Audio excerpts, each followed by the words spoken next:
अगर आप किसी भी कॉम्पिटिटिव एग्जाम की तैयारी कर रहे हो तो आपके लिए ऑनलाइन बहुत सारा मटेरियल ऑलरेडी अवेलेबल है। लेकिन ये मटेरियल दो तरीके के होते हैं। एक वो जो आपको आपके गोल तक लेकर जाता है और दूसरा वो जो आपको वहीं पर गोल गोल गोल गोल घुमाता रहता है। तो डिपेंड आप पर करता है कि आपको कौन सा मटेरियल चूज करना है। एमएम एकेडमी ऐप ये एक ऐसा प्लेटफॉर्म है जहां पर आपको हाईएस्ट क्वालिटी कंटेंट के जो वीडियोस है वो देखने को मिलेंगे। जहां पर मेरे द्वारा बहुत सारे कोर्सेज आपके लिए लाए जा रहे हैं, जैसे कि मॉडर्न हिस्ट्री का कोर्स ऑलरेडी कंप्लीटली अवेलेबल है। उसी के साथ साथ पॉलिटी का कोर्स चल रहा है, एथिक्स का कोर्स चल रहा है, करंट अफेयर का कोर्स चल रहा है और आने वाले दिनों में और भी सारे कोर्सेज जो है जैसे कि ज्योग्राफी, इकोनॉमी, एनवायरमेंट, बहुत सारे कोर्सेज आपके लिए आने वाले हैं और ये कोर्सेज हाईएस्ट क्वालिटी के रहेंगे जो आपको आपकी प्रिपरेशन में काफी ज्यादा हेल्प करेंगे। तो आप एमएम एकेडमी ऐप को डाउनलोड कीजिए और जो डेमो लेक्चर्स है उन्हें एक बार देखिए। उसी के साथ साथ आपको प्रिपरेशन में हेल्प करने के लिए जो पीडीएफ है वो भी अवेलेबल रहेगी, जहां से आप रिवाइज कर सकते हो, क्योंकि रिवीजन ये बहुत ज्यादा इंपॉर्टेंट होती है। और एमएम एकेडमी ऐप ये पहला प्लेटफॉर्म है जहां पर स्टूडेंट्स के साथ इंडिविजुअली मैं लाइव इंटरेक्ट करता हूं, जहां पर उनके जितने भी डाउट्स होंगे, भले वो एकेडमिक हो या पर्सनल हो, वो सब मैं सॉल्व करता हूं। तो जल्द से जल्द डाउनलोड कीजिए एमएम एकेडमी ऐप और वीडियोस को एंजॉय कीजिए। ये देखिए दोस्तों, क्या ज़बरदस्त कोड बोली गई है कि you are only confined by the walls you build yourself. मतलब यहाँ पर क्या है कि हम खुद की बेड़ियाँ खुद बांधते हैं और उसी में उलझ कर रह जाते हैं और हमें लगता है कि हम ये नहीं कर पाएंगे। इसीलिए सबसे इम्पोर्टेंट होता है कि हमारी जो इनविजिबल बेड़ियाँ हैं उन्हें हमें यहाँ पर खोलना पड़ेगा। जब हम खोलेंगे, हमारे कंफर्ट जोन से बाहर आएंगे, तब हम एक्स्ट्रा ऑर्डिनरी चीज़ें जो है वो अचीव कर सकते हैं। इसीलिए यहाँ पर ऐसा बोला जाता है ना कि जो हाथी का बच्चा होता है उसे संकली जो है उससे बांधा जाता है, जिससे कि वो संकली नहीं तोड़ पाता, और जब वो बड़ा हो जाता है उसे उसी संकली से बांधा जाता है। लेकिन जब वो बड़ा हो जाता है तो उस संकली को वो आसानी से तोड़ सकता है, लेकिन उसके दिमाग में वही चीज़ बैठी हुई है कि इस संकली को मैं नहीं तोड़ पाऊंगा, और वो संकली को नहीं तोड़ पाता है। यही ऐसी ही काफ़ी सारी इनविजिबल बेड़ियाँ जो है हमने हमारे ही दिमाग में बांध कर रखी है, और इससे छुटकारा पाना बहुत इम्पॉर्टेंट है। तो आइए आज हम 16 सितंबर का जो एनालिसिस है वो यहाँ पर देखते हैं। अब यहाँ पर एमएम एकेडमी ऐप अगर आपने अब तक डाउनलोड नहीं किया है तो जल्द से जल्द डाउनलोड कीजिए, जहाँ पर आपको कई इंटरेस्टिंग वीडियोस जो है वो देखने को मिलते हैं, और उसी के साथ साथ कई इंटरेस्टिंग कोर्सेस हैं जो मैं आपके लिए लेकर आ रहा हूँ, जिससे कि आपको बहुत ज़्यादा फ़ायदा मिल सकता है। तो जल्द से जल्द डाउनलोड कीजिए एमएम एकेडमी ऐप और वीडियोज़ को एन्जॉय कीजिए। आप मुझे फेसबुक, इंस्टाग्राम पर फॉलो कर सकते हो। पीडीएफ वीडियो अपडेट्स के लिए आप मुझे टेलीग्राम पर फॉलो कर सकते हो। लिंक सभी की डिस्क्रिप्शन में दी हुई है। यहाँ पर मैप बेस्ड एक्सरसाइज है, तो आपको करना क्या है, आपको ये जो प्लेस है इसके बारे में लिखना है। तो वीडियो को पॉज कीजिए, इसके रिगार्डिंग इन्फॉर्मेशन लिखिए और फिर वीडियो को रिज्यूम कीजिए। तो चलिए हम न्यूज़पेपर जो है उस पर चलते हैं। न्यूज़पेपर में कौन कौन सी इंपॉर्टेंट इन्फॉर्मेशन है उसके बारे में देखते हैं, और फिर जो एडिटोरियल्स है उन्हें यहाँ पर आकर कवर करते हैं। तो ये है आज का इंडियन एक्सप्रेस न्यूज़पेपर। तो यहाँ पर अगर हम देखें तो हमें जो फर्स्ट न्यूज़ है फर्स्ट पेज पर वो देखने को मिलती है। बिफोर मॉस्को पैक्ट, इंडिया और चाइनीज ट्रूप जो है fired 100 to 200 rounds on Pangong north bank. अब देखिए यहाँ पर इंपॉर्टेंट चीज़ जो है, ये ऑलरेडी हमने पूरा जो मसला है वो कवर किया हुआ है, लेकिन एक जो इंपॉर्टेंट चीज़ हमें देखने को मिलती है, तो जब यहाँ पर प्रॉब्लम्स चल रहे थे और कुछ दिन पहले ऐसी कुछ बात आई थी कि वहाँ पर हाथापाई हुई है ना, और जो इंडियन सोल्जर्स है वो भी शहीद हुए हैं और जो चाइनीज सोल्जर्स है वो भी मारे गए हैं, ऐसी न्यूज़ निकल कर आ रही थी। उस टाइम पर जो राहुल गांधी है उन्होंने एक ट्वीट किया था, उसमें कहा था कि हमारे जो सोल्जर्स है वो विदाउट आर्म्स क्यों भेजे गए, बिना जो आर्म्स एम्युनिशन से उनके क्यों भेजे गए। तब यहाँ पर बात निकली थी कि एक पैक्ट हुआ था इंडिया और चाइना के बीच में, जिसके तहत जब आप उधर जा रहे हो, एलएसी के पास जा रहे हो, तो वहाँ पर आप कोई भी जो आर्म्स है वो नहीं ले जा सकते हो, है ना। तो ये चीज़ हमें यहाँ पर देखने को मिली थी। तो अब यहाँ पर जब फायरिंग हुई है तो बट ऑब्वियसली की वो जो चीज़ है काफ़ी ज़्यादा न्यूज़ में आ जाएगी। तो बाकी जो पूरा मसला है, मतलब एलएसी एलओसी को लेकर, उसी के साथ साथ जो पैंगोंग लेक है उसको लेकर, और जो भी यहाँ पर कॉन्फ्लिक्ट चल रहा है उसको लेकर, तो सारी ही चीज़ें हमने ऑलरेडी कवर की हुई है। अब यहाँ पर दूसरा अगर हम देखते हैं तो हमें यहाँ पर देखने को मिलता है कि पाक NSA displace map with Jammu and Kashmir. तो अजीत डोभाल जो है उन्होंने एससीओ मीट जो है वो यहाँ पर छोड़ दी, उसे बाहर निकल गए। क्यों? तो यहाँ पर प्रोटेस्ट जो है उसको लेकर कि भैया तुम ऐसे कैसे कर सकते हो। तो यहाँ पर हमें जो मैप है उसे देखना पड़ेगा कि क्या प्रॉब्लम आया है। तो कुछ दिन पहले अगर आपको याद होगा तो हमारा जो इंडिपेंडेंस डे था, मतलब 15 अगस्त, तो वहाँ पर जो पाकिस्तान है उन्होंने एक नया मैप जो है वो रिलीज किया था। हालांकि किसी ने उस मैप को माना भी नहीं था। ऐसा होता है ना कि खुद ही यहाँ पर डिक्लेयर करना कि भैया मैं सबसे बड़ा क्रिटिक हूँ, उसी तरीके से यहाँ पर पाकिस्तान ने डिक्लेयर कर दिया कि हम भैया हमारे सारी की सारी हमारी टेरिटरी है, तो ऐसे तो तुम पूरी दुनिया अपनी बोल दो। तो यहाँ पर क्या हुआ था कि मैप जो है वो रिलीज किया गया था। तो मैं आपको मैप जो है वो भी दिखा देता हूँ कि कौन सा मैप रिलीज किया गया था जो पाकिस्तान द्वारा, और फिर वो मैप जो है वहाँ पर डिस्प्ले किया गया एससीओ मीट में, जिसके तहत ये देखा गया कि जो अजीत डोवाल है उन्होंने प्रोटेस्ट के तौर पर वहाँ से बाहर निकल गए।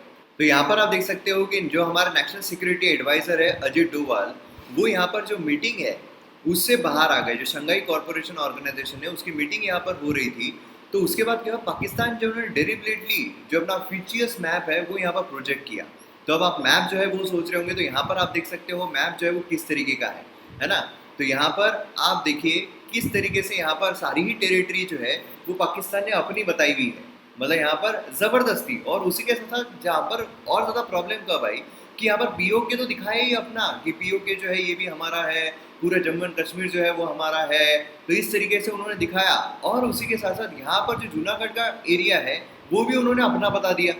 तो इस तरीके की चीज़ें जो है हमें देखने को मिल रही थी, और ये सारी चीज़ों की वजह से जो अजीत डोवाल है वो यहाँ पर मीटिंग जो है वो बीच में ही छोड़ दी है और वो बाहर निकल कर आ गए। उन्होंने बोला कि भैया ऐसा जमेगा नहीं, ये क्या है, ये फालतू की बातें तुम यहाँ पर कर रहे हो, है ना। तो ये चीज़ हमें यहाँ पर देखने को मिली है।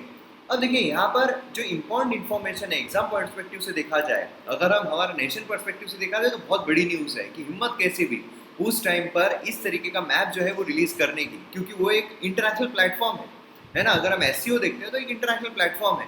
तो यहाँ पर एससीओ के बारे में जानना हमारे लिए बहुत ज़्यादा इंपॉर्टेंट होता है। तो अगर हम एससीओ देखते हैं तो एससीओ क्या है, ये permanent intergovernmental international organisation है।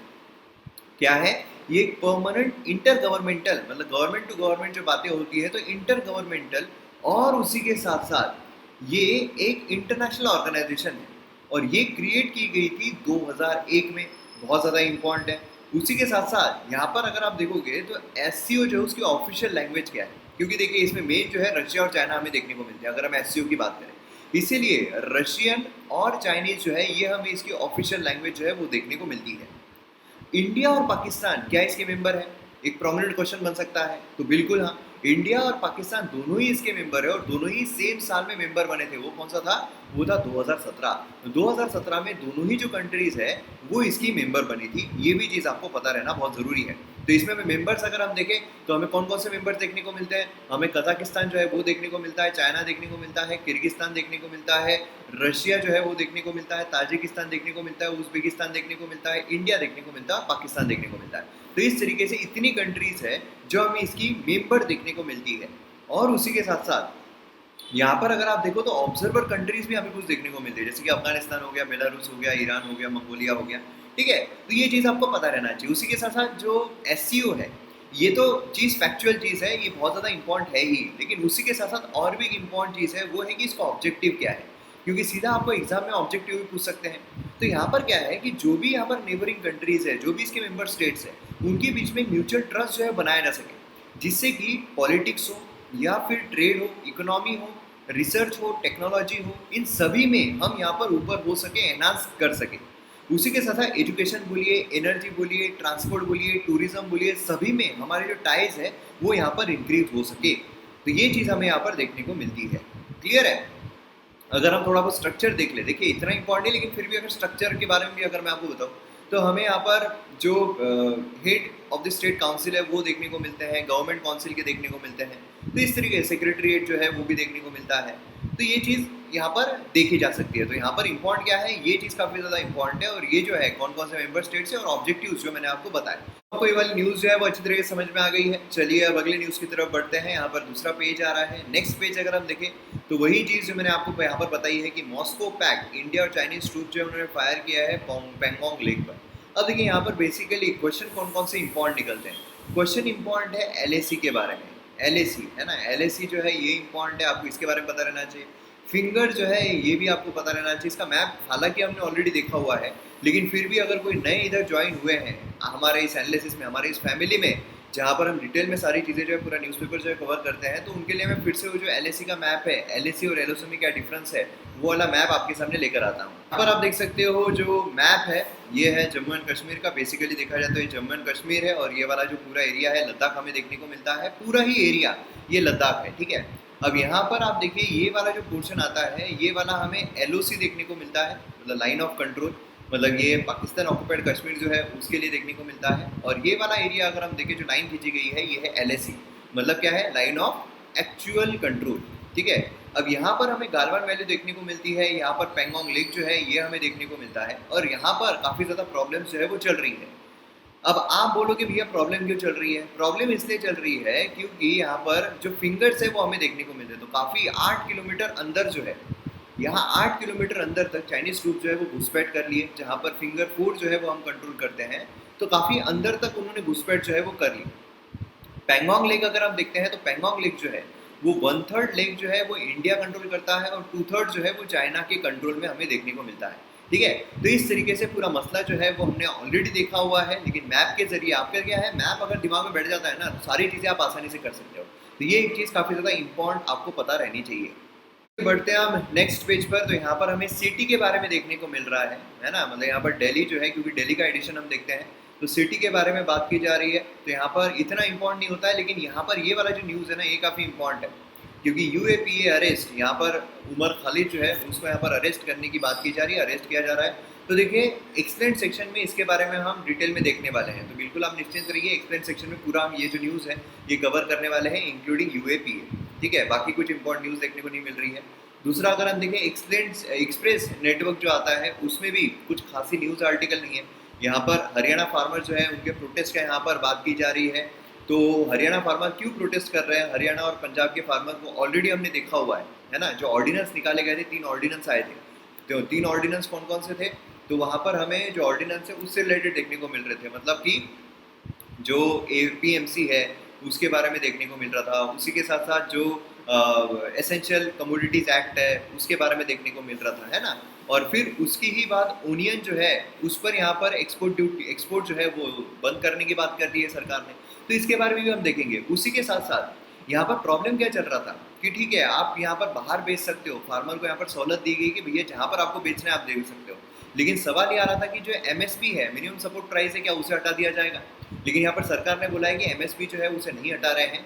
और उसी के साथ साथ यहाँ पर बहुत सारे एस्पिरेंट जो है उनको ये भी क्वेश्चन आ रहा था कि एग्रीकल्चर जो है वो आता है स्टेट लिस्ट में, फिर यहाँ पर सेंटर कैसे क्या चीज़ें बना रही है, तो उसके बारे में भी हम देखेंगे जब मैं आपको ओनियन के बारे में बताऊंगा। क्योंकि देखिए कल भी हमने ओनियन के बारे में देखा था, और एसेंशियल कमोडिटीज़ बिल जो है इसके बारे में भी हमने कवर किया हुआ है डिटेल में सारी ही चीज़ें।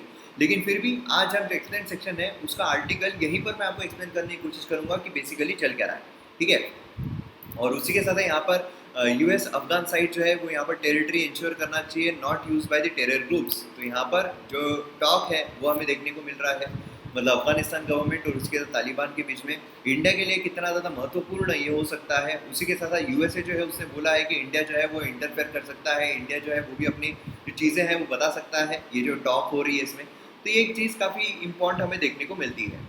और उसके बाद हमें कोई भी इंपॉर्टेंट न्यूज़ इस पेज पर देखने को नहीं मिलती है। फिर उसके बाद हमारा एडिटोरियल पेज आता है। और देखिए बेसिकली एडिटोरियल पेज अगर हम देखें ना, तो इसमें ये वाला जो एडिटोरियल है, ये वाला एडिटोरियल बात किसके बारे में कर रहा है आप देखिए, सीधा हेडिंग यहाँ पर बता रही है कि जो कंपटीशन है, स्ट्रेंथनिंग कंपटीशन टेलीकॉम में is key to realising India's digital ambition. मतलब यहाँ पर क्या है, इंडिया का डिजिटल एम्बिशन तो है, लेकिन उसके लिए इम्पोर्टेंट क्या है, इम्पोर्टेंट है कि भैया यहाँ पर कंपटीशन जो है उसे स्ट्रेंथन करना चाहिए। नहीं तो अभी देखिए क्या हो रहा है कि एक टाइम था, एक ज़माना था जहाँ पर टेलीकॉम सेक्टर जो है काफ़ी यूनिक सर्विस जो है वो प्रोवाइड करते थे, काफ़ी यूनिक सर्विस प्रोवाइडर्स हमें देखने को मिलते थे, है ना। आप देखिए दिल्ली देखिए, मुंबई देखिए, तमिलनाडु, कर्नाटका, जहाँ पर काफ़ी सारे टेलीकॉम सर्विस प्रोवाइडर जो है वो हमें देखने को मिल रहे थे। Delhi supported 13 operators. आप समझ सकते हो कि यहाँ पर क्या होता है, इंपॉर्टेंट चीज़ क्या है जानने की। देखिए क्या होता है कि अगर बहुत सारे लोग हैं, है ना, बहुत सारे अगर लोग हैं तो उसमें कंपटीशन जो है बिल्डअप होती है, कंज्यूमर्स को अच्छे अच्छे प्रोडक्ट्स मिलते हैं। मतलब कि फॉर एग्जांपल अगर यहाँ पर एक दुकान है, ये 2 दुकान है, ये 3 दुकान है, ये तीनों ही दुकान अगर शर्ट बेच रही है, तो फिर क्या है, कंज्यूमर यहाँ पर भी जा सकता है, कंज्यूमर यहाँ पर भी जा सकता है, कंज्यूमर यहाँ पर भी जा सकता है। अब यहाँ पर अगर एक शर्ट जो है बेची जा रही है 100 रुपये में, यहाँ पर कंज्यूमर क्या बोलेगा, यार वहाँ तो 90 रुपये मिल रही है तो मैं वहाँ जाता हूँ, है ना। फिर वो बोलेगा यहाँ तो 80 रुपये मिल रही है, मैं यहाँ पर जाता हूँ। और फिर क्या होगा, यहाँ पर हर कोई कॉम्पिटिटिव प्राइस रखेगा। तो इससे क्या होगा, सर्विस जो है उसमें अपग्रेडेशन देखने को मिलता है, और जो क्वांटिटी मतलब ये जो पैसे हैं, पैसे यहाँ पर हमें कम देखने को मिलते हैं। तो ये एक फायदा हमें देखने को मिलता है जब भी कंपटीशन होती है। लेकिन इमेजिन कीजिए कि सिर्फ एक ही है, मोनोपोली है, एक ही दुकान है। होता है ना, कभी कभी आप हिल स्टेशन चले जाइए, आप कहीं पर चले जाइए, वहां पर होता है कि एक ही दुकान हमें देखने को मिलती है, एक ही इंसान जो है वो चीज़ें बेच रहा है ना। तो फिर वो क्या करता है, वो काफ़ी महंगे दामों में बेचता है। फॉर एग्जाम्पल अगर आप पीवीआर चले जाओ ना, पीवीआर चले जाओ, वहाँ पर क्या है, वहाँ पर वो एक ही दुकान है, उसी की दुकान है जो पानी की बोतल बेच रही है, तो वो 60-60 रुपये में, 70-70 रुपये में बेचती है। वही अगर आप बाहर जाओ तो 20-20 रुपये में पानी की बोतल जो है मिल जाती है। तो ये चीज़ हमें देखने को मिलती है। तो मोनोपोली जहाँ पर रहती है वहाँ पर कॉम्पिटिटिवनेस बिल्डअप नहीं हो पाती है, वहाँ पर प्रॉब्लम्स जो है वो क्रिएट होते हैं। कॉम्पिटिटिवनेस कैसे बिल्डअप होती है, जितने ज़्यादा प्लेयर्स रहेंगे मार्केट में उतनी ज़्यादा कॉम्पिटिटिवनेस जो है वो बिल्डअप होती जाती है। तो यहाँ पर बोला जा रहा है कि एक ज़माना था जहाँ पर काफ़ी ज़्यादा कंपटीशन हमें देखने को मिलती थी, काफ़ी ज़्यादा सर्विस प्रोवाइडर्स थे अगर हम देखें, लेकिन एट प्रेजेंट अगर हम देखें तो हमें कोई सर्विस प्रोवाइडर देखने को नहीं मिल रहे हैं। यहाँ पर जो प्रॉब्लम्स है वो शुरू हो चुके हैं।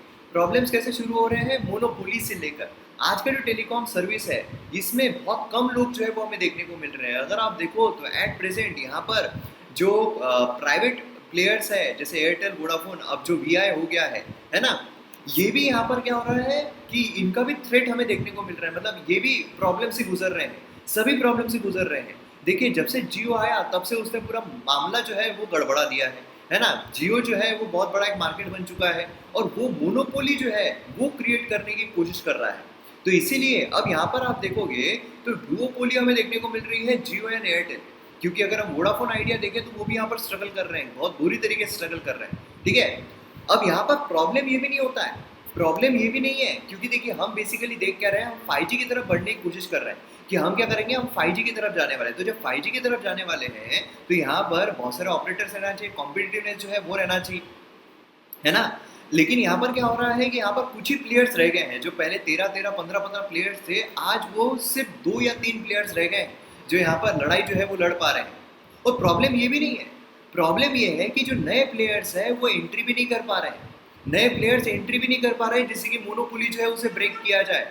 ये चीज़ यहाँ पर प्रॉब्लमेटिक जो है वो हो जाती है। तो यहाँ पर आप देख सकते हैं इवन मोनोपोलीज जो है वो यहाँ पर ऑपरेटिंग कॉम्पिटिटिव मार्केट प्लेस में रह सकते हैं। जो मोनोपोलीज क्रिएट हो रही है वो भी कॉम्पिटिटिव मार्केट में रह सकते हैं, लेकिन कब, जब उनको ये डर हो कि भैया मोनोपोली जो है कभी भी जा सकती है ना। तो ये चीज़ काफ़ी ज़्यादा इंपॉर्टेंट है। लेकिन एट प्रेजेंट अगर हम देखें तो काफ़ी प्रॉब्लम्स जो है वो फेस करना पड़ रहा है। जैसे कि कौन कौन से प्रॉब्लम्स हैं, जो स्पेक्ट्रम एक्विजिशन कॉस्ट होती है ये अब काफ़ी बदल चुकी है, काफ़ी अलग हो चुकी है। जो लाइसेंस यहाँ पर प्रोवाइड किया जाता है उसका जो बर्डन है, जो एडजस्टेड ग्रॉस रेवेन्यू है, अगर आपको पता होगा एडजस्टेड ग्रॉस रेवेन्यू जो है उसके मामले में काफ़ी प्रॉब्लम जो है फेस किए जा रहे हैं। एडजस्टेड ग्रॉस रेवेन्यू क्या है, मैं आपको बताता हूँ। पहले क्या था, देखिए क्या होता था कि आपको स्पेक्ट्रम जो है खरीदना पड़ता है। जब भी आप कोई टेलीकॉम ऑपरेटर बन रहे हो तो आपको एक स्पेक्ट्रम खरीदना पड़ता है। ये स्पेक्ट्रम आपने खरीद लिया और फिर उसके बाद ये स्पेक्ट्रम पर आप अपने जो चार्जेस है वो सब लेवी करते हो। पहले क्या हुआ करता था, पहले आपको इसके ऑक्शनिंग होता था, ठीक है। फिर उसके बाद ऐसा हुआ कि ऑक्शनिंग के आपने जितने पैसे देना है उतने पैसे दे दिए, बाकी आपका प्रॉफिट हो रहा है। लेकिन बाद में ऐसा हुआ कि नहीं भैया, आपको यहाँ पर क्या करना है, आपको यहाँ पर होलसम अमाउंट जो है वो दे देनी है, ठीक है। इतना आपने होलसम अमाउंट दे दिया, फिर उसके बाद हो गया। लेकिन अब क्या है, आपको एडजस्टेड ग्रॉस रेवेन्यू जो है उसका यहाँ पर हिस्सा देना है। अब एडजस्टेड ग्रॉस रेवेन्यू का हिस्सा देना यहाँ भी ठीक था कि आपका जितना रेवेन्यू आया है उसका कुछ हिस्सा आपको सरकार को देना है, यहाँ तक भी ठीक था। लेकिन यहाँ पर क्या हुआ, एडजस्टेड ग्रॉस रेवेन्यू में उन्होंने सारी चीज़ें इंक्लूड कर दी। मतलब कि फॉर एग्जांपल अगर आइडिया है तो आइडिया वाले ने, अगर यहाँ पर आइडिया वाला जो इंसान है उसने अगर कहीं और से आइडिया के ऊपर अगर पैसे कमाए, मतलब कहीं इन्वेस्ट किया है उसने, ठीक है, पैसे जो है इन्वेस्ट किया है, उसके अगर रिटर्न्स उसको मिल रहे हैं तो ये भी एडजस्टेड ग्रॉस रेवेन्यू में इंक्लूड होगा और इस पर भी हिस्सा देना पड़ेगा। अब यहाँ पर ऑपरेटर्स वालों का बोलना ये था कि ठीक है, आपको पैसे लेना है ना तो आप उस पर लो ना कि हम जो सर्विस प्रोवाइड कर रहे हैं, मतलब कि अगर किसी ने मैसेज किया, किसी ने इंटरनेट पैक डाला, किसी ने फ़ोन किया, उस पर जो पैसे मिल रहे हैं वो आप करो। लेकिन बाकी अगर मैंने कहीं पर इन्वेस्ट किया है उसके अगर रिटर्न्स मिल रहे हैं तो उस पर आप क्यों ले रहे हो, वो मसला क्या है सुप्रीम कोर्ट में। सुप्रीम कोर्ट ने कहा नहीं भैया, गवर्नमेंट जो बोल रही है एकदम सही है। तो इस तरीके से यहाँ पर अब बहुत सारे पैसे जो है ये टेलीकॉम ऑपरेटर्स को देने पड़ रहे हैं। यहाँ पर आप देख सकते हो कि काफ़ी ज़्यादा पैसे जो है वो यहाँ पर प्रोवाइड करना पड़ रहा है। इसके वजह से क्या हुआ, जो मार्केट शेयर है जियो, एयरटेल और वीडियो जो वोडाफोन आइडिया है, उनका 90% जो है वो सब्सक्राइबर बेस इनके ही हमें देखने को मिल रहे हैं। तो बाकी जो प्लेयर्स है वो क्यों आना चाहेंगे? समझ रहे हो आप? जो इन्वेस्टर्स हैं वो इन्वेस्ट भी क्यों करना चाहेंगे? क्योंकि उनको पता है भैया कुछ मतलब नहीं है। क्यों मतलब नहीं है? क्योंकि एडजस्टेड ग्रॉस रेवेन्यू जो है उसके बारे में हमको पता चल गया है। जो सुप्रीम कोर्ट है वो भी हमारा साथ नहीं दे रहा है, उनको भी यहाँ पर प्रॉब्लम फेस करना पड़ रहा है ना? तो एडजस्टेड ग्रॉस रेवेन्यू ड्यूज जो है काफ़ी ज़्यादा हो चुके हैं। अगर आप देखो तो काफ़ी ज़्यादा यहाँ पर जा चुके हैं, और इसीलिए अभी ड्यूज पे करने के लिए, क्योंकि टेलीकॉम ऑपरेटर्स ने बोला कि देखो भैया अगर ये ड्यूज जो है अभी के अभी हमें पे करना पड़ेगा तो फिर तो प्रॉब्लम हो जाएगी। और इसीलिए यहाँ पर ड्यूज पे करने के लिए 10 ईयर्स जो है उसका टाइम जो है वो यहाँ पर दिया गया। ठीक है, तो ये भी हमें देखने को मिलता है। और बहुत सारी ऐसी बैंक्स हैं जो यहाँ पर प्रोवाइड करने को तैयार नहीं है ना? तो ये भी जो समस्या है वो हमें देखने को मिल रही है। तो यहाँ पर आप देख सकते हो कि वी जो है मोस्ट अफेक्टेड है, उसकी लाइबिलिटी 54,000 करोड़ है। इवन 10 ईयर जो है हॉरिजॉन अनक्लियर कि ये इनफ रहेगा क्या बैंक करप्सी प्रिवेंट करने के लिए। मतलब समझ सकते हो वी जो है ये भी बैंक करप्सी पर है। इतना ज़्यादा ड्यू जो उनको पे करना है, मतलब यहाँ पर फालतू को सरकार को दे देना है। समझ रहे हो आप? तो अब यहाँ पर वी जो है वो कर पाएगा क्या? नहीं कर पाएगा ऑलरेडी, क्योंकि वी जो है उसने यहाँ पर रिपोर्ट किया था 73,878 करोड़ फाइनेंशियल ईयर में लॉस जो है उसने ये किया था। और एक तरफ है जियो जो है वो तो यहाँ पर फायदे में जा रहा है ना? तो ये भी चीज़ हमें यहाँ पर देखने को मिल रही है। बाकी भी अगर हम देखें तो बाकी भी इसको कोई अच्छा खासा फायदा जो है वो हो नहीं रहा है। ठीक है, तो यहाँ पर बोला जा रहा है कि अगर हमें आगे जाना है, अगर हमें यहाँ पर 5G जो है उसमें एंटर करना है, तो यहाँ पर कॉम्पिटिटिवनेस जो है वो रखना पड़ेगा। यहाँ पर लोग जो उनको कॉम्पिटिटिव बनाना पड़ेगा, तभी जाकर हम यहाँ पर फायदे में जा सकते हैं। ठीक है, तो ये चीज़ यहाँ पर काफ़ी ज़्यादा इंपॉर्टेंट हमें देखने को मिलती है। तो कंपटीशन जो है उसे प्रोटेक्ट करना ये यहाँ पर काफ़ी ज़्यादा इम्पॉर्टेंट है। कंपटीशन को प्रोटेक्ट करना है हमें, ठीक है, ये यहाँ पर इम्पॉर्टेंट है, ना कि पर्टिकुलर कोई कॉम्पिटिटर को। तो ये भी चीज़ काफ़ी ज़्यादा इंपॉर्टेंट हमें देखने को मिलती है। क्लियर है? तो ये पूरा जो मामला है ये आपको समझ में आ गया अच्छे तरीके से। अब यहाँ पर नेक्स्ट अगर हम देखें तो यहाँ पर नरेटिव बोला गया है जुडिशरी का। देखिए जुडिशरी जो है उसके यहाँ पर क्या बोला जा रहा है, जुडिशरी जो है उसे यहाँ पर पर्सनल गेन के लिए रखा जा रहा है, पर्सनल एंड पॉलिटिकल गेन के लिए। अब सवाल किस पर आता है? एग्जाम पर्सपेक्टिव से देखा जाए तो सवाल आता है इंडिपेंडेंस ऑफ जुडिशरी।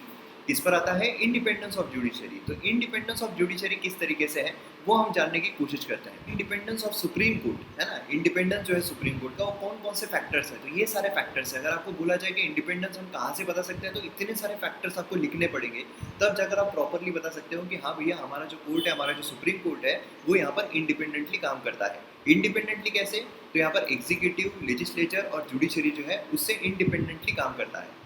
पहला आता है मोड ऑफ अपॉइंटमेंट। अब अपॉइंटमेंट जो है जजेस की वो कैसे होती है? तो देखिए जजेस जो है वो अपॉइंट किए जाते हैं राष्ट्रपति के द्वारा, प्रेसिडेंट के द्वारा। लेकिन क्या राष्ट्रपति को लगे और वो अपॉइंट करते ऐसा होता है क्या? बिल्कुल नहीं। यहाँ पर कैसा है कि यहाँ पर आपको अलग अलग जजेस केस देखने को मिले, जिसके तहत हमें कोलिजम जो है वो देखने को मिलता है ना? कोलिजम जो है ये देखने को मिलता है। और कोलिजम में क्या होता है, जो प्रेसिडेंट है अगर वो चीफ जस्टिस जो है उनकी सहायता ले रहे हैं तो सहायता उनको लेनी पड़ेगी। मतलब सुप्रीम कोर्ट के जो भी जजेस हैं, सुप्रीम कोर्ट के जजेस जो उनका क्वालिफिकेशन क्या होता है? पहला तो क्वालिफिकेशन है कि वो सिटीजन रहना चाहिए इंडिया के। दूसरा क्वालिफिकेशन क्या है कि 10 साल के लिए वो एडवोकेट रहना चाहिए हाई कोर्ट के, या फिर 5 साल के लिए वो जज रहना चाहिए हाई कोर्ट के, है ना? तब जाकर वो एलिजिबल होते हैं। और तीसरा क्या है, वो एक डिस्टिंग्विश जूरिस्ट रहना चाहिए राष्ट्रपति की नज़रों में। तो ये हमें क्राइटेरिया देखने को मिलता है। क्या इसमें कहीं भी जो एज लिमिट है वो दी गई है कि इतना एज का रहना चाहिए? बिल्कुल नहीं, एज लिमिट नहीं दी गई है। अब यहाँ पर प्रेसिडेंट जो है, प्रेसिडेंट अपॉइंट करते हैं सुप्रीम कोर्ट के जज को। उसमें कोलिजम में कौन कौन होता है? कोलिजम में होते हैं चीफ जस्टिस ऑफ इंडिया और सीनियर मोस्ट जज जो है वो हमें देखने को मिलते हैं। ठीक है, मतलब समझ लीजिए 4 सीनियर मोस्ट अगर जज है तो 1 2 3 4 सीनियर मोस्ट जज है। इसमें से अगर 2 लोगों ने भी, फॉर एग्जांपल अगर उन्होंने डोनाल्ड ट्रंप जो है उनको तो ले ही नहीं सकते हैं क्योंकि वो सिटीजन नहीं है, तो फॉर एग्जांपल यहाँ पर अक्षय कुमार है। ठीक है, अक्षय कुमार अगर ये कंडीशन सब सेटिस्फाई कर रहे हैं, अक्षय कुमार खड़े हैं, लेकिन अगर 2 जजेस ने भी अक्षय कुमार को मना कर दिया, लेकिन 2 जजेस तो बोल रहे हैं हाँ अक्षय कुमार रहना चाहिए, मगर फिर भी ये जो है वो अपॉइंट नहीं किए जाएंगे। ऐसा हमें जजेस केस के थ्रू देखने को मिलता है, अलग अलग जो जजेस केस हुए थे, है ना? तो मोड ऑफ अपॉइंटमेंट जो है ये भी यहाँ पर गवर्नमेंट के अंडर में आती है क्या? बिल्कुल नहीं। यहाँ पर गवर्नमेंट के अंडर में नहीं आती है। हालांकि राष्ट्रपति जो है वो एड एंड एडवाइस पर काम करता है काउंसिल ऑफ मिनिस्टर्स के, लेकिन यहाँ पर जो चीफ जस्टिस ऑफ इंडिया बोलेंगे और जो बाकी यहाँ पर जजेस बोलेंगे, सीनियर मोस्ट जजेस, वो यहाँ पर बाइंडिंग रहेगा राष्ट्रपति के ऊपर और उन्हीं को यहाँ पर सिलेक्ट करना पड़ेगा, उन्हीं को यहाँ पर अपॉइंट करना पड़ेगा। तो मोड ऑफ अपॉइंटमेंट हमें देखने को मिलती है इंडिपेंडेंट है ऑफ लेजिस्लेटिव एंड एग्जीक्यूटिव, है ना। दूसरा आता है सिक्योरिटी ऑफ टेन्योर। अब यहाँ पर अगर आप देखो तो हमें सिक्योरिटी ऑफ टेन्योर देखने को मिलता है, मतलब जब तक 65 साल के ना हो जाए तब तक उनको निकाल नहीं सकते हैं, है ना। उनकी रिटायरमेंट एज है 65 ईयर्स, और 65 ईयर्स रिटायरमेंट एज तो है ही। उसी के साथ साथ यहाँ पर अगर रिमूवल भी करना है उनका तो उसकी लंबी प्रोसेस है। कैसी प्रोसेस है, तो पूरी प्रोसेस एक बार हम रिवाइज कर लेते हैं क्या है। तो अगर लोकसभा में इनिशिएट करना है, क्योंकि ये मैंने MM Academy ऐप पर, है ना, MM Academy ऐप पर सुप्रीम कोर्ट चैप्टर जो है पूरी तरीके से कंप्लीट हो चुका है आज, तो इसलिए उसमें मैंने सारी चीज़ें बताई हुई है आपको। तो अगर लोकसभा में इनिशिएट हो रहा है तो 100 लोग लगेंगे, राज्यसभा में इनिशिएट हो रहा है तो 50 लोग लगेंगे, है ना, उनकी साइन लगेगी और फिर हो जाएगा प्रिसाइडिंग ऑफिसर के पास। प्रिसाइडिंग ऑफिसर जो है वो एक्सेप्ट करना है या नहीं करना है ये डिसाइड करेंगे। अगर एक्सेप्ट कर लेते हैं उनका डिस्क्रिप्शन है, अगर एक्सेप्ट कर लेते हैं 3 मेंबर की कमेटी बैठेगी, उसमें कौन कौन रहेंगे, तो उसमें शाहरुख खान, सलमान खान और रजनीकांत, है ना। अब एक्चुअल में ये नहीं रहेंगे लेकिन मैंने आपको फोटो लगा के समझाया था। तो मतलब कौन है, तो चीफ जस्टिस ऑफ इंडिया या फिर जजेस ऑफ सुप्रीम कोर्ट, या और उसी के साथ साथ chief justice of high court और उसी के साथ साथ इमिनेंट ज्यूरिस्ट, है ना, डिस्टिंग्विश्ड ज्यूरिस्ट। तो 3 मेंबर की कमेटी बैठेगी। ये 3 मेंबर की कमेटी डिसाइड करेंगे कि भैया मिसबिहेवियर और इनकैपेसिटी जो है क्या वो जज है या नहीं है। अगर वो है तो फिर दोनों ही हाउसेस से स्पेशल मेजोरिटी से पास होना चाहिए। अगर स्पेशल मेजोरिटी से पास होता है तो फिर राष्ट्रपति जो है वो उस जज को निकाल देंगे। इतनी लंबी प्रोसेस है। इससे सिक्योरिटी ऑफ टेन्योर उनको मिलता है कि भैया अगर मुझे अपॉइंट किया गया है तो मैं रहने वाला हूँ, क्योंकि आज तक अगर आप देखोगे तो सुप्रीम कोर्ट के जज रिमूव हुए क्या, है ना। उसी के साथ फिक्स सर्विस कंडीशंस मिलती है, जैसा अभी मैंने आपको बताया। और जो एक्सपेंसेस होते हैं उनकी सैलरी बोलिए, अलाउंसेस बोलिए, सारी चीज़ें चार्ज होती है on the consolidated fund of India. Charge और मेड में क्या फ़र्क है, चार्ज और मेड में ये फ़र्क है कि जो मेड होते हैं उस पर वोटिंग लगती है, जो चार्ज होते हैं उस पर वोटिंग नहीं लगती है। इसलिए वोटिंग ही नहीं हो रही है तो फिर अगर जो बजट है वो पास हो ना हो, लेकिन इनको अपनी सैलरी अलाउंसेस सारी चीज़ें मिलेंगी, है ना। ये इंडिपेंडेंट हमें देखने को मिलता है। उसी के साथ साथ यहाँ पर जो कंडक्ट ऑफ जजेस है वो डिस्कस नहीं किए जा सकते हैं, कि जो भी यहाँ पर जजेस के कंडक्ट किए गए वो डिस्कस नहीं किए जाएंगे। जो प्रैक्टिस है उस पर बैन लगा दी जाएगी। अब यहाँ पर क्या है, रिटायरमेंट जब हो जाती है, जब ये 65 साल के हो गए उसके बाद वो प्रैक्टिस नहीं कर सकते हैं। अब ये क्यों, इससे इंडिपेंडेंस कैसे झलकता है, तो देखिए यहाँ पर जज है सुप्रीम कोर्ट, है ना। सुप्रीम कोर्ट मतलब सर्वोच्च न्यायालय है। अब सभी जो बाकी अगर हम देखें सुप्रीम कोर्ट बोलिए, हाई कोर्ट्स बोलिए हमारे राज्यों के, तो जो भी जजेस है सुप्रीम कोर्ट के उनके लिए काफ़ी रिस्पेक्ट रहेगी। जो भी हाई कोर्ट के जजेस हैं उनके लिए, जो भी सुप्रीम कोर्ट के जजेस हैं उनके भी लिए आपस में रिस्पेक्ट रहती है।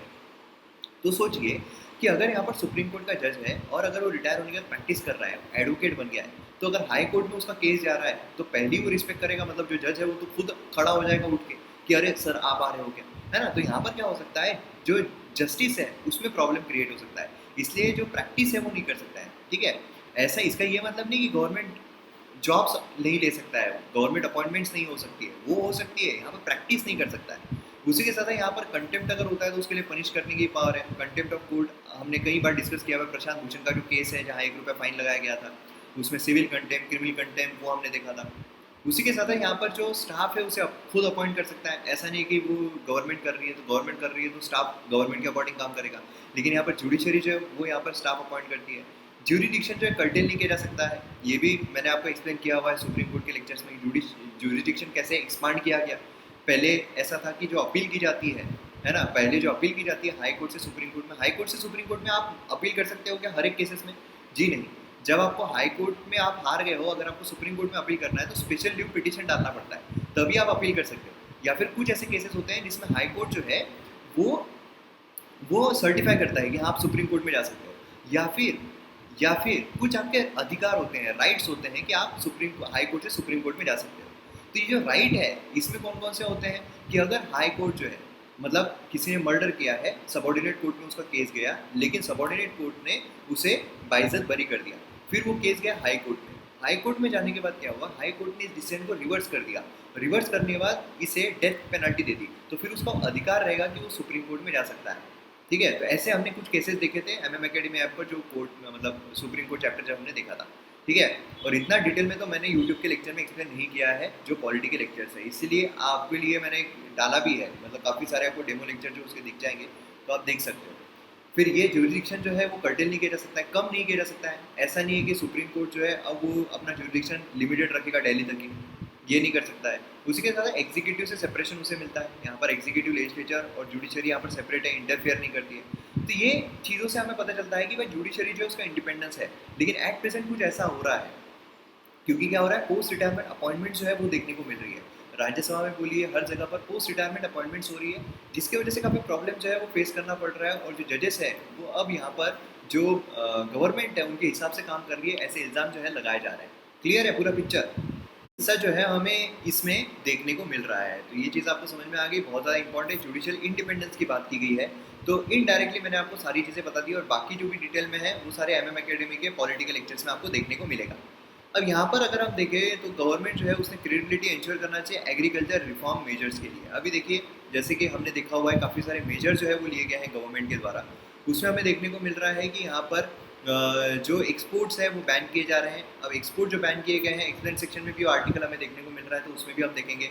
उसी के साथ साथ यहाँ पर कई चीज़ें हमें देखने को मिल रही है, जैसे कि कौन सी देखने को मिल रही है, एपीएमसी का बोलिए, है ना, एपीएमसी बोलिए, या फिर उसी के साथ साथ जो ऑर्डिनेंस है उसके बारे में बोलिए। कम्युनिटीज़ जो हमने देखा था रेगुलेट करने की, उसके प्राइसेस वगैरह नहीं करेंगे, स्टॉक जो है वो नहीं करेंगे, तो ये सारी चीज़ें हमें देखने को मिलती है, एसेंशियल कम्युनिटीज़ वाला, है ना। अब ऐसे सिनारियो में एक्सपोर्ट जो है वो बैन कर दिया गया है। उसी के साथ साथ यहाँ पर जो काफ़ी लोगों को ये सवाल था कि सर यहाँ पर स्टेट लिस्ट में आता है, क्योंकि हमारे यहाँ पर अलग अलग लिस्ट है, यूनियन लिस्ट है, स्टेट लिस्ट है, कॉन्करेंट लिस्ट है। तो देखिए यहाँ पर जो एग्रीकल्चर है भले स्टेट लिस्ट में आ रही हो, लेकिन फार्मर से रिलेटेड जो भी चीज़ें होती है उसके लिए सेंटर जो है मॉडल लॉ बना सकता है, कि एक मॉडल लॉ है। क्योंकि इस पर इल्ज़ाम भी लग रहे हैं, ये जो ऑर्डिनेंस यहाँ पर लाए गए हैं, शशि थरूर साहब ने एक इल्ज़ाम लगाया है कि फेडरल जो स्ट्रक्चर है उसको हानि पहुँचा रहा है। फेडरल स्ट्रक्चर हमारा क्या है, हमारा बेसिक स्ट्रक्चर है ना, इसको हानि पहुँचा रहा है, क्योंकि जो एग्रीकल्चर है वो स्टेट लिस्ट में आता है, फिर भी यहाँ पर गवर्नमेंट जो बना रही है। तो आपका जो क्वेश्चन है, आपको जो सवाल है, बिल्कुल जायज़ है। यही सवाल शशि थरूर साहब ने भी उठाया है, ठीक है। लेकिन यहाँ पर क्या होता है, जो सेंटर है वो मॉडल लॉ ला सकती है, और यहाँ पर वो बोल नहीं सकती हर राज्य को कि आपको ये अपनाना ही पड़ेगा। अलग अलग राज्य है वो अपना सकते हैं या फिर उसको खारिज भी कर सकते हैं, ठीक है। तो ये चीज़ हमें यहाँ पर देखने को मिलती है। और उसी के साथ साथ अगर हम यहाँ पर देखें तो यहाँ पर इन्फ्लेशन, कैपिटल इनफ्लो, है ना, करेंसी अप्रिसिएशन, यहाँ पर बात की जा रही है। बेसिकली किस बारे में हो रहा है, तो हमारे जो रिसेंट जो चीज़ें हो रही है उसके बारे में बात की जा रही है। कई बार ये चीज़ें हमने देखी हुई है, मतलब एफडीआई बोलिए, है ना, ये सारी चीज़ें हमने ऑलरेडी देखी हुई है। मतलब हमारा जो इंडियन रुपये डेप्रिशिएट हो रहा था, फिर उसके बाद एप्रिसिएशन जो है वो हमें देखने को मिला है। मॉनेटरी पॉलिसी जो है वो क्या रुख अपना रही है, किस तरह की चीज़ें कर रही है, वो सारी चीज़ें हमें देखने को मिल रही है। एट प्रेजेंट कंडीशन किस तरीके की है, तो यहाँ पर इन्फ्लेशन जो है वो भी ऊपर जा रहा है। इन्फ्लेशन अगर आप देखोगे तो नॉर्मली 4+-2 रहना चाहिए, मतलब 2 से लेकर 6 के बीच में, लेकिन अभी इन्फ्लेशन जो है वो हमें ज़्यादा देखने को मिल रहा है ना। तो इसके पीछे कारण क्या है, ये सारी चीज़ें हमें देखने को मिल रही है। और आरबीआई ने अभी क्या करना चाहिए, तो कौन कौन से मेजर्स लिए गए थे, ये सारी चीज़ें हमने ऑलरेडी कवर की हुई है। जैसे कि आप देख सकते हो कि यहाँ पर LTRO, है ना, लॉन्ग टर्म रेपो ऑपरेशन जो है वो यहाँ पर किए गए थे। तो काफ़ी सारी चीज़ें आरबीआई कर रहा है, काफ़ी सारी चीज़ें आरबीआई ने करनी चाहिए, ठीक है। यहाँ पर क्या है, यहाँ पर वेज जो है वो बताए गए हैं। तो यहाँ पर वेज कौन कौन से बताए गए हैं, अब देखिए यहाँ पर मनी मल्टीप्लायर जो है ना वो आ रहा है, मनी मल्टीप्लायर। अब मनी मल्टीप्लायर क्या होता है, ये काफ़ी ज़्यादा इंपॉर्टेंट है। तो ये अगर आपको देखना है ना, एक सेपरेट वीडियो अवेलेबल है यूट्यूब पर ही, तो आप डालिए मनी मल्टीप्लायर व मयूर मोगरे, एकदम ही आसान शब्दों में, एकदम ही डिटेल में और एकदम ही एग्जाम्पल के थ्रू मैंने आपको ये वाला कॉन्सेप्ट समझाया हुआ है। मनी मल्टीप्लायर होता क्या है, इससे क्या इम्पैक्ट पड़ता है, तो मनी मल्टीप्लायर आप जरूर देखिए। ये वाला आर्टिकल हम डिटेल में देखने वाले हैं। ये वाला जो एक्सपोर्ट बैन जो है ओनियंस पर, उसकी बात की गई। देखिए कल ही हमने इसके बारे में देखा था, इसलिए मैं यहीं पर आपके साथ चर्चा करना चाहता हूँ कि इसमें बेसिकली क्या है। तो देखिए गवर्नमेंट ने हाल ही में एसेंशियल कम्युनिटीज़ एक्ट जो है 1955, इसमें रिस्ट्रिक्शन जो है वो हटा दिए थे कि भैया हम अभी जो स्टॉक लिमिट है, नहीं तो क्या होता है, स्टॉक लिमिट जो है वो लगा दी जाती है कि इतना ही स्टॉक जो है वो रख पाएंगे। नहीं तो नॉर्मली देखिए, इसको मैं थोड़ा आपको एक्सप्लेन करता हूँ क्या होता है। ओनियन लाए गए, ठीक है। अब समझ लीजिए कि 100 kg ऑफ ओनियन जो है वो लगाए गए हैं। 100 kg ऑफ ओनियन जो है टोटल हमें इंडिया में देखने को मिल रहा है, ठीक है, एग्जाम्पल की तो समझते हैं। अब इसमें से अगर स्टॉक में वो 50 kg रख ले, 50 kg रख ले, तो फिर क्या होगा, सिर्फ 50 kg जो है वो मार्केट में जाएंगे। अब यहाँ पर क्या हुआ है, सप्लाई कम हो गया है। कल ही मैंने आपको ये सारी चीज़ें एक्सप्लेन की थी, ठीक है। सप्लाई अगर कम हो जाता है तो डिमांड जो है वो बढ़ जाती है, प्राइसेस जो है वो बढ़ जाते हैं। है ना। तो अब यहाँ पर क्या है, गवर्नमेंट ऐसे केसेस में जब सप्लाई ऑलरेडी कम हो रहा हो, जब ऑलरेडी यहाँ पर प्रोडक्शन कम हुआ हो, ठीक है, तो उसमें स्टॉक लिमिट लगा देती है कि तुम यहाँ पर सिर्फ 20 केजी जो है स्टॉक करके रख सकते हो। मतलब यहाँ पर 80 केजी जो है आपको बाहर रखना पड़ेगा, जिससे क्या होगा कि सप्लाई यहाँ पर थोड़ा इंक्रीज हो गया तो यहाँ पर प्राइसेस जो है वो बराबर कम रहेगी, प्राइसेस सडनली इंक्रीज नहीं होगी, ठीक है। लेकिन क्या हुआ कि ये जो स्टॉक लिमिट लगाया जाता है ना, इससे काफ़ी फ्लक्चुएशन हमें देखने को मिलते हैं। हमने ये इकोनॉमिक सर्वे में देखा हुआ है, इकोनॉमिक सर्वे में ये बताया गया था कि फ्लक्चुएशन काफ़ी ज़्यादा हो जाते हैं प्राइजेस में। तो इसीलिए यहाँ पर एसेंशियल कम्युनिटीज एक्ट 1955 के तहत यहाँ पर गवर्नमेंट ने बोला कि हम ये सारी चीज़ें अभी निकाल देंगे, क्योंकि क्या होता है इसकी वजह से प्राइवेट प्लेयर्स भी नहीं आते हैं। प्राइवेट प्लेयर्स का आना जरूरी है, क्योंकि इकोनॉमिक सर्वे में ये हमने देखा है कि अगर वेल्थ क्रिएशन करना है तो प्राइवेट प्लेयर्स को इंट्रोड्यूस करना पड़ेगा, इंक्लूड करना पड़ेगा। तो अब ऐसे सिनारियो में यहाँ पर जो स्टॉक लिमिट अगर सरकार लगाती है तो प्राइवेट प्लेयर बोलेगा यार हमको फायदा ही क्या है, ये तो हमको स्टोर भी करके नहीं रखने दे रही है, हमको अच्छे खासे रेट में बेचने भी नहीं दे रही है गवर्नमेंट, तो मतलब क्या है। तो प्राइवेट प्लेयर को लाने के लिए ये सारी चीज़ें की गई। लेकिन अभी क्या किया सरकार ने, अभी यहाँ पर एक्सपोर्ट जो है उसे बैन कर दिया। मतलब क्या है, अब यहाँ पर फार्मर जो है वो एक्सपोर्ट जो है वो नहीं कर पाएंगे। अब कौन से फैक्टर ट्रिगर किए कि एक्सपोर्ट बैन कर देना चाहिए? दो मेन फैक्टर है जो यहाँ पर ट्रिगर किए हैं सरकार को। पहला तो ये है कि यहाँ पर जो होलसेल प्राइस है यूनियन का अर्बन मार्केट में, वो यहाँ पर स्टेडीली इंक्रीज होता हुआ हमें देखने को मिला है, ठीक है। मतलब क्या है, मतलब यहाँ पर प्राइजेस जो है वो इंक्रीज हो रहे हैं। तो अब गवर्नमेंट को ये पता चल गया कि भैया प्राइजेस अगर इंक्रीज हो रहे हैं तो फिर यहाँ पर जो एक्सपोर्ट है वो होगा तो क्या होगा। मतलब जैसे मैंने आपको कल ही बताया था कि यहाँ पर अगर 100 केजीज है, ठीक है, 100 केजी ओनियन है, अब यहाँ पर प्राइजेस ऑलरेडी इंक्रीज हो रहे हैं, मतलब डिमांड जो है वो इंक्रीज हो रहा है, सप्लाई जो है हमें कम देखने को मिल रहा है। तो ऐसे सिनारियो में अगर एक्सपोर्ट किया जाए, 50 केजी अगर एक्सपोर्ट कर दिया जाता है तो यहाँ पर इंडिया में 85 केजी बचेगा, तो और ज़्यादा सप्लाई कम हो गया इंडिया में और डिमांड यहाँ पर इंक्रीज हो गई और प्राइजेस इंक्रीज हो गई। प्राइजेस को स्टेबल रखने के लिए पूरा 100 केजी आप इंडिया में ही खर्च करो, आप फॉरेन कंट्री में दो ही मत। तो ये चीज़ हमें यहाँ पर देखने को मिलती है, ठीक है। मतलब क्या है, ऑलमोस्ट 100% जो है वो यहाँ पर आप क्या करो, इंडिया में ही बेचो, ठीक है। और उसी के साथ साथ यहाँ पर आपको देखने को मिलेगा कि इमीडिएट जो एक्शन यहाँ पर ट्रिगर किया था वो क्या है। इमीडिएट यहाँ पर क्या था, कंज्यूमर प्राइस इंडेक्स जो है वो यहाँ पर हमें ज़्यादा देखने को मिल रहा है, 6.69% देखने को मिल रहा है। नॉर्मली होना कितना चाहिए, नॉर्मली 4 ± 2 रहना चाहिए। मतलब क्या है, मतलब 2 से लेकर 6 के बीच में रहना चाहिए, मैक्सिमम 6 रहना चाहिए। ऑलरेडी हमें 6.69 देखने को मिल रहा है ना। तो इसकी वजह से क्या है कि भैया प्रॉब्लम आ रहा है, तो इसीलिए क्या करना चाहिए, सबसे ज़्यादा किसकी वजह से, फूड की वजह से हो रहा है, ठीक है। अब सवाल आपके मन में आ रहा होगा कि क्यों ओनियन प्राइसेस जो है इतने हाई क्यों जा रहे हैं। क्योंकि देखिए यहाँ पर हेवी रेनफॉल जो है वो हमें देखने को मिला था, जिसकी वजह से वॉश आउट हो गया था ऑलमोस्ट यहाँ पर मार्केट रेडी ओनियन क्रॉप, ठीक है, कर्नाटका में। तो इसकी वजह से क्या हुआ है, हमें यहाँ पर खरीफ क्रॉप रबी दोनों इसमें देखने को मिलते हैं। तो यहाँ पर क्या हुआ, इतना ज़्यादा हेवी रेन आने की वजह से जो ओनियन है वो यहाँ पर वॉश आउट हो गया। उसकी वजह से क्या हुआ, सप्लाई हैम्पर हुआ, सप्लाई जो है वो कम हो गया। सप्लाई कम हो रहा है, डिमांड बढ़ गई है और प्राइसेस जो है वो बढ़ जाएंगे, है ना। तो सप्लाई ऑलरेडी कम है, तो इसीलिए अगर हम एक्सपोर्ट करते हैं तो और सप्लाई यहाँ पर प्रॉब्लम हो जाएगा। तो इसकी वजह से प्रॉब्लम हमें यहाँ पर देखने को मिल रहा है। इवन मध्य प्रदेश बोलिए, कुछ पार्ट जो है महाराष्ट्र के वहाँ पर भी बोलिए, प्रॉब्लम जो है वो हमें देखने को मिले हैं। तो डोमेस्टिक सप्लाई डिमांड सिचुएशन जो है वो यहाँ पर हेविली टिल्टेड हो गई है। अब यहाँ पर देखिए, यहाँ पर भले ये बोला जा रहा है कि एक्सपोर्ट बैन जो है ये प्राइसेस नीचे लाएगा, ठीक है, शार्प डिप्रिसिएशन जो है प्राइसेस में, ये यहाँ पर एक्सपेक्ट किए जा रहे हैं कि शार्प डिप्रिसिएशन आने वाला है, ठीक है, एक्सपोर्ट बैन की वजह से। लेकिन यहाँ पर क्या हो रहा है कि जो प्राइसेस है वो फिर से ऊपर जा सकते हैं, अगेन यहाँ पर राइज होने वाले हैं इन अ वीक और सो, ऐसा भी यहाँ पर बोला जा रहा है, ठीक है। अब यहाँ पर नए क्रॉप जो है ये अराइव होने वाले हैं पोस्ट नवंबर, क्योंकि डिमांड जो है वो यहाँ पर राइज होने ही वाली है ना। तो यहाँ पर क्या होगा, नए क्रॉप जो है वो आने के पहले डिमांड काफ़ी राइज हो जाएगी, इसलिए आने वाले हफ्ते में यहाँ पर प्राइसेस जो है और ऊपर जा सकते हैं, ऐसा यहाँ पर बोला जा रहा है। तो ये चीज़ आपको ध्यान में रखना है, ये ऑलरेडी हमने पूरी चीज़ है वो कवर की हुई थी, इसीलिए मैंने यहीं पर आपको जो एक्सपोर्ट बैन ऑन ओनियंस है ये यहाँ पर पूरा जो आर्टिकल है समझा दिया है। नेक्स्ट यहाँ पर ईज ऑफ डूइंग बिजनेस के बारे में देखें तो ये हम देखने वाले हैं डिटेल में, ठीक है। नेक्स्ट यहाँ पर अगर हम देखते हैं तो यूएई बहरीन जो है ये हिस्टोरिक पैक्ट यहाँ पर इजराइल के साथ साइन किया है ना। तो ये भी चीज़ काफ़ी ज़्यादा इंपॉर्टेंट है। और अब यहाँ पर हम बेसिकली इंपॉर्टेंट क्या है, तो ज्योग्राफी पर्सपेक्टिव से जो मैप है वो इंपॉर्टेंट है। यूएई और बहरीन का मैप हम यहाँ पर देख लेते हैं, पूरा मिडिल ईस्ट। और यहाँ पर अगर हम देखते हैं तो यहाँ पर सऊदी अरेबिया है जो पूरा मिडिल ईस्ट को कंट्रोल करता है ऑलमोस्ट। यहाँ पर यूएई हमें देखने को मिलता है और यहाँ पर बहरीन है, अगर आप देखो तो यहाँ पर हमें बहरीन जो है ये देखने को मिल रहा है। तो ये दो जो कंट्रीज़ है ना, ये दो यहाँ पर क्या कर रहे हैं, तो ये दोनों यहाँ पर एक पीस डील मतलब एक अग्रीमेंट जो है वो साइन कर रहे हैं। वो किसके साथ कर रहे हैं, तो वो इजराइल के साथ हमें यहाँ पर देखने को मिल रहा है। तो आप यहाँ पर देख सकते हो इजराइल जो है वो कहाँ पर है, यहाँ पर हमें डेड सी जो है वो देखने को मिलता ठीक है। तो ये जो चीज़ें होती है काफ़ी ज़्यादा इम्पोर्टेंट हमें देखने को मिलती है। तो यहाँ पर डेड सी जो है वो आपको दिखाई देगा, तो काफ़ी इम्पोर्टेंट है ये भी। ओके, तो ये पूरा पोर्शन जो है यही काफ़ी इम्पोर्टेंट है। यहाँ पर जेरूसलम हमें देखने को मिलता है जो कि काफ़ी ज़्यादा इम्पोर्टेंट है। और उसी के साथ साथ थोड़ा अगर हम यहाँ पर नीचे जाते हैं तो हमें यहाँ पर गल्फ ऑफ अकाबा देखने को मिलता है, यहाँ पर स्विस गल्फ देखने को मिलता है, यहाँ पर स्विस कैनाल देखने को मिलता है। और उसी के साथ साथ यहाँ पर आप देखोगे तो यहाँ पर इजिप्ट है जहाँ पर हमें ये रेड सी देखने को मिलता है।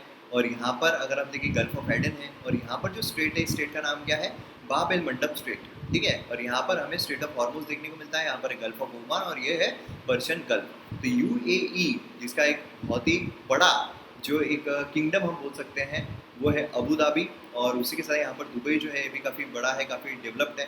तो ये हमें देखने को मिलता है। इंडिया जो है उन्होंने यहाँ पर काफ़ी अच्छी तरीके की भूमिका जो है इसमें निभानी चाहिए। तो ये मैप जो है काफ़ी ज़्यादा इंपॉर्टेंट रहता है, यहाँ पर भारत जो है वो हमें देखने को मिलता है। इसी के साथ यहाँ पर यूएन जो है वो 75 टर्न हुआ है, तो इसके बारे में भी आपको सवाल जो है वो पूछ सकते हैं। यूएन यूनाइटेड नेशंस जो है उसके रिगार्डिंग आपको जो इन्फॉर्मेशन है वो रहना बहुत ज़रूरी है कि यूएन बेसिकली क्या है, ठीक है। तो अगर हम यूएन की बात करते हैं, यूनाइटेड नेशंस की बात करते हैं, तो यूनाइटेड नेशन जो है इंटरनेशनल ऑर्गेनाइजेशन है, 1945 में ये फाउंड की गई थी, ठीक है। और करंटली अगर हम देखें 193 मेंबर कंट्रीज जो है इसके हमें देखने को मिलते हैं। और उसी के साथ साथ इसका जो हेडक्वार्टर है वो कहाँ पर है ये आप मुझे कमेंट सेक्शन में बताइए। इसके हमें मेन ऑर्गन जो है उसमें जनरल असेंबली, सेक्रेटरी काउंसिल, ये सब हमें देखने को मिलते हैं। Economic and Social council, economic and Social council जो है वो भी हमें यहाँ पर देखने को मिलता है। अब यहाँ पर इकोनॉमिक एंड सोशल काउंसिल अगर देखें उसकी जो मेंबरशिप है वो इंडिया ने ले ली है, और उसी के साथ चाइना जो है उसे हराया है। इसमें 3 लोग थे, इंडिया, अफगानिस्तान एंड चाइना, ठीक है। तो इसमें चाइना जो है वो हाफ वे भी नहीं रीच कर सका, इंडिया और अफगानिस्तान जो है उसने यहाँ पर बाजी मार ली। तो यहाँ पर इसके रिगार्डिंग में हम थोड़ी इन्फॉर्मेशन जो है वो देख लेते हैं, काफ़ी इंपॉर्टेंट है, क्योंकि यूनाइटेड नेशन अगर देखें तो यहीं पर हेडक्वार्टर दिया है। आप क्या तो बताओगे कमेंट सेक्शन में, ठीक है। तो इस तरीके से यहाँ पर हम इसके बारे में भी थोड़ा देख लेते हैं, ठीक है। यहाँ पर आप देख सकते हो इंडिया जो है उसने चाइना को बीट किया है, ठीक है। तो यहाँ पर जो न्यूज़ है वो हमें देखने को मिल रही है, इंडिया विन सीट इन प्रेस्टिजियस इकोस बॉडी, तो ये हमें यहाँ पर देखने को मिल रहा है। और उसी के साथ साथ कौन से इसमें है, तो member of commission on Status of women, इसमें हमें यहाँ पर देखने को मिल रहा है जहाँ पर इंडिया ने बाजी मारी है। तो इंडिया जो है इलेक्ट हुआ है as a member of United Nations Commission on Status of Women, ठीक है, body of Economic and Social Council. तो ये काफ़ी प्रेस्टिजियस चीज़ हमें देखने को मिल रही है। इंडिया, अफगानिस्तान, चाइना जो है उन्होंने यहाँ पर इलेक्शन जो है वो कॉन्टेस्ट किया था, और इसमें यहाँ पर इंडिया और अफगानिस्तान जो है वो यहाँ पर बैलेट जो है जीत लिया है अमंग द 54 मेंबर्स, ठीक है। तो यहाँ पर चाइना अगर आप देखोगे 50 हाफ वे मार्क भी क्रॉस नहीं कर पाया। तो यहाँ पर आप देख सकते हो अफगानिस्तान जो उसे 39 मिले हैं, इंडिया को 38 मिले हैं, और चाइना जो उसे 27 मिले हैं। तो यहाँ पर अफगानिस्तान और इंडिया जो है दोनों ने यहाँ पर एंट्री जो है वो पाली है। इस साल 25th एनिवर्सरी जो है वो यहाँ पर सेलिब्रेट की जा रही थी, इसलिए काफ़ी इंपॉर्टेंट यहाँ पर हमें देखने को मिल रहा है। और यहाँ पर जो वीमेन है उनके एम्पावरमेंट के लिए भी काफ़ी सारी चीज़ें हमें देखने को मिल रही है। तो यहाँ पर इंडिया जो है यूनाइटेड नेशन कमीशन का मेंबर है on Status of women for 4 years, क्योंकि ये जब बनते हैं तो 4 साल के लिए बनते हैं। तो 2021 से लेकर 25 तक इंडिया जो है वो यहाँ पर हमें देखने को मिल रहा है। और उसी के साथ साथ अर्लियर जून 2020 में इंडिया जो है one of the non permanent members United nation security council के लिए भी इलेक्ट होकर आया हुआ है, और इसमें भी उसे काफ़ी ओवरवेलमिंग मेजोरिटी जो है वो मिली थी, 184 वोट्स मिले थे 192 में से, ठीक है। In fact it's for the 8th time India जो है वो इलेक्ट हुआ है यूएनएससी में। तो ये भी एक चीज़ काफ़ी ज़्यादा इंपॉर्टेंट है, आपको सीधी एग्जाम में पूछी जा सकती है। और बाकी इसके रिगार्डिंग जो डिटेल इन्फॉर्मेशन है वो मैं एक्सपेक्ट कर रहा हूँ कि एक्सप्लेन सेक्शन में आएगा, तो एक्सप्लेन सेक्शन में हम इसको अच्छी तरीके से और कवर करेंगे। अब यहाँ पर अगर हम इकोनॉमी सेक्शन देखें तो ईपीएफओ जो है वो क्रिमिनल एक्शन की तरफ देख रहा है टू रिकवर स्ट्रेस्ड इन्वेस्टमेंट। अब यहाँ पर इम्पॉर्टेंट क्या हो जाता है, इम्पॉर्टेंट हो जाता है ईपीएफओ, ठीक है। ये मतलब क्या है, एम्प्लॉयज़ प्रोविडेंट फंड ऑर्गेनाइजेशन, हमने ऑलरेडी देखा हुआ है। तो मैं उम्मीद करता हूँ कि आप कमेंट सेक्शन में लिखोगे, लेकिन जिन्होंने वो लेक्चर अटेंड नहीं किया था, इसलिए मैं बोलता हूँ रोज़ का लेक्चर अटेंड कीजिए। जिन्होंने नहीं किया था उनके लिए है कि भैया ये गवर्नमेंट ऑर्गेनाइजेशन है, उसी के साथ साथ ये हमें एक्ट के थ्रू देखने को मिलती है 1952 के, और ये एडमिनिस्ट्रेट की जाती है Ministry of Labour and Employment के द्वारा। और world's largest social security organisation, one of the world's largest social security organisation हमें देखने को मिलती है, ठीक है। ये सारी चीज़ें मैंने आपको बताई थी, आप कमेंट सेक्शन में इसके रिगार्डिंग और डिटेल में ज़रूर लिखिए। अब देखिए हमारा जो पार्लियामेंट का पेज है ये यहाँ पर छूट गया था, तो यहाँ पर हमें एक न्यूज़ देखने को मिल रही है, एमपी जो है उनको एमपी लैड जो है वो रिस्टोर करना चाहते हैं। अब ये बेसिकली न्यूज़ क्या है, तो न्यूज़ आपको समझना बहुत ज़्यादा इंपॉर्टेंट है। देखिए क्या हुआ था कुछ दिन पहले, अगर आपको याद होगा, तो ये कोरोना वायरस जो है वो आया था, उसकी वजह से क्या हुआ था कि यूनियन कैबिनेट ने अप्रूव किया था कि 30% जो सैलरी कट है वो की जाएगी जो एमपीज है उनकी, है ना, जिसकी वजह से कोविड में ज़्यादा फायदा होगा। और दूसरी चीज़ जो यहाँ पर की गई थी, पहली तो ये चीज़ की गई थी, दूसरी चीज़ क्या की गई थी कि एमपी लैड जो है उसे सस्पेंड कर दिया जाएगा, कि यहाँ पर जो एमपी लैड है उसमें पैसा जो है वो नहीं जाएगा, ठीक है। तो इसके रिगार्डिंग जो ऑर्डिनेंस है वो यहाँ पर किया गया था, salary allowances and pension of member of parliament act 1954। इसके तहत यहाँ पर सैलरी जो है वो रिड्यूस कर दी गई थी 30% तक, और एमपी लैड जो है इसका भी यहाँ पर कम कर दिया गया था। तो एमपी लैड बेसिकली कब लॉन्च हुई थी, तो एमपी लैड जो है 1993 में लॉन्च हुई थी, और उसी के साथ साथ ये एक मैकेनिज्म प्रोवाइड करती है जितने भी एमपीज हैं उनको, कि यहाँ पर उनका जो एक डेवलपमेंटल एरिया है वहाँ पर उनको पैसे आएंगे और वो पैसे से वो डेवलपमेंट जो है वो कर सकते हैं, ठीक है। यहाँ पर फुल्ली फंडेड रहेगा गवर्नमेंट ऑफ इंडिया के द्वारा, और उसी के साथ साथ यहाँ पर उनको कॉन्स्टिट्यूएंसी के लिए 5 करोड़ रुपए आएंगे, और 5 करोड़ जो है वो खर्च करेंगे अपने अपने इसमें जहाँ पर भी उनको खर्च करना है। और ये जो फंड है ये ग्रांट इन एड के तहत दिया जाएगा, और ये जो फंड रहेगा ये नॉन लैप्सेबल रहेगा, मतलब लैप्स जो है वो नहीं होगा, नॉन लैप्सेबल रहने वाला है। बहुत इंपॉर्टेंट चीज़ है, सीधी एग्जाम में पूछी जा सकती है। तो अभी इस तरीके से हमारा यहाँ पर न्यूज़पेपर जो है हमने पूरा देख लिया है। अब चलिए हम चलते हैं जो आर्टिकल्स है, एडिटोरियल्स है, वो देखने के लिए हमारे पीपीटी पर। तो यहाँ पर हम देखते हैं एडिटोरियल, तो उमर खालिद जो है उसे अरेस्ट कर दिया गया है under UAPA Delhi right case में। अब देखिए यहाँ पर एंटी टेरर लॉ जो है ये बेसिकली क्या है, तो यूएपीए क्या है और इसका इस्तेमाल किस तरीके से होता है। यूएपीए अगर हम देखें तो एक प्राइमरीली एंटी टेरर लॉ है, जिसका एम क्या है, एम है कि यहाँ पर जो अनलॉफुल एक्टिविटीज़ होती है, भले वो इंडिविजुअल की हो या एसोसिएशंस की हो, अगर वो किसी टेररिस्ट एक्टिविटीज़ से डील कर रहे हैं तो उसे यहाँ पर इफ़ेक्टिव तरीके से प्रिवेंट किया जा सके। क्या है, एकदम आसान शब्दों में अगर बताया जाए तो इंडिविजुअल्स हो या ऑर्गेनाइजेशन हो, अगर वो किसी टेररिस्ट एक्टिविटीज़ में इन्वॉल्व है तो उन्हें यहाँ पर प्रिवेंट किया जाए, यही है यूएपीए। देखिए कितने आसानी से मैंने 3 लाइन में इसे डिफाइन भी कर दिया, और मेरे नोट्स जो है, अगर मैं नोट्स बना रहा हूँ तो कितने आसानी से नोट्स बन रहे हैं, है ना।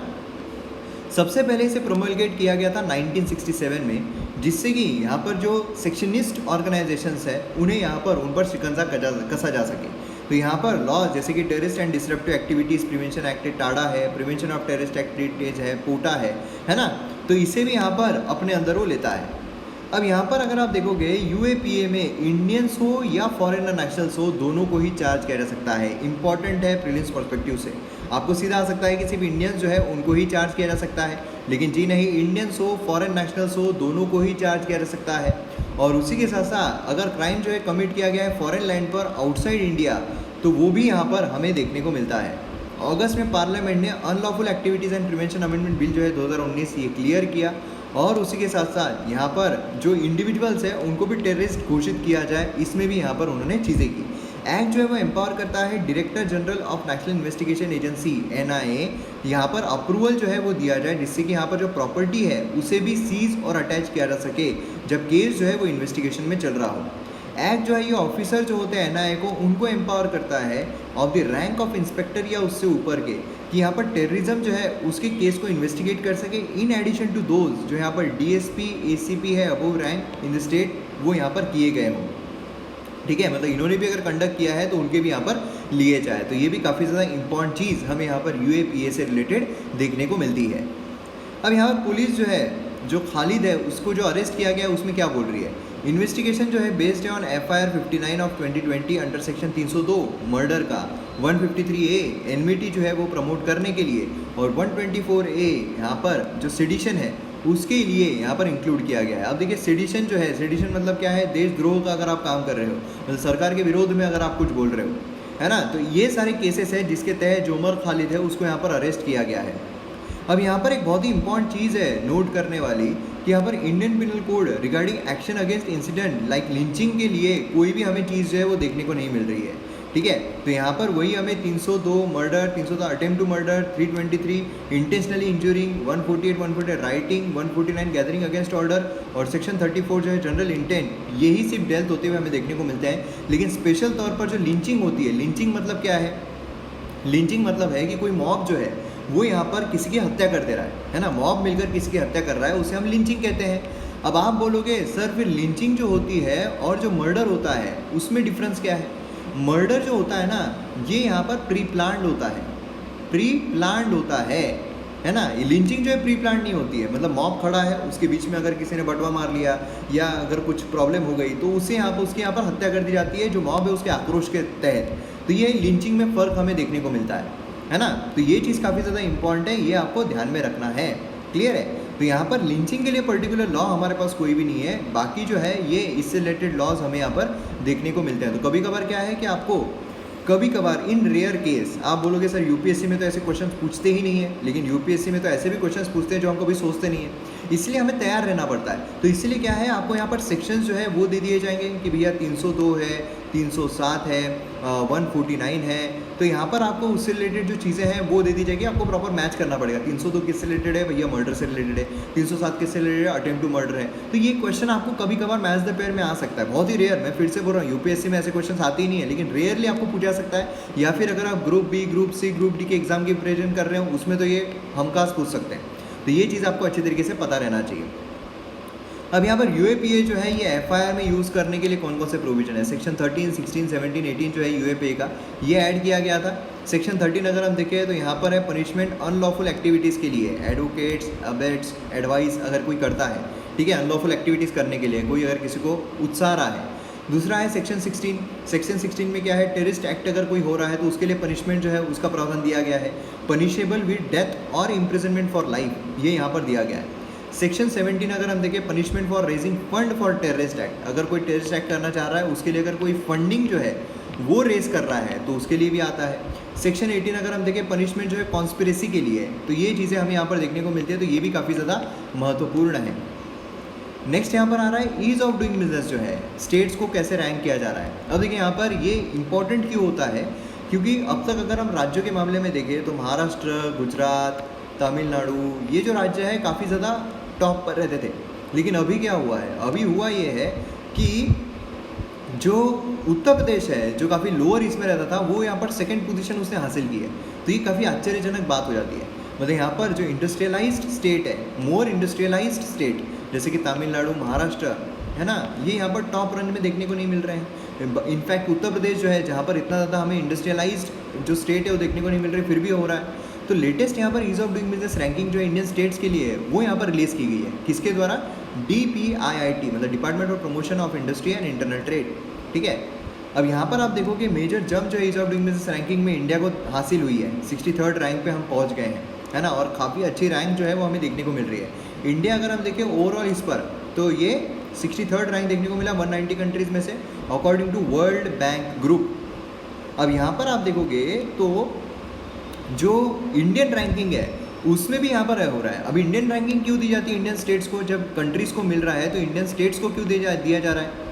तो इंडियन स्टेट्स को इसलिए दी जाती है कि भैया यहाँ पर क्या है, स्टेट्स अगर पर्टिकुलरली ओवरऑल नेशन कब अच्छा होगा, जब पर्टिकुलर स्टेट जो है नेशन के वो अच्छा परफॉर्म करेंगे। तो इसलिए स्टेट्स को भी रैंकिंग दी जाती है DPIIT के द्वारा।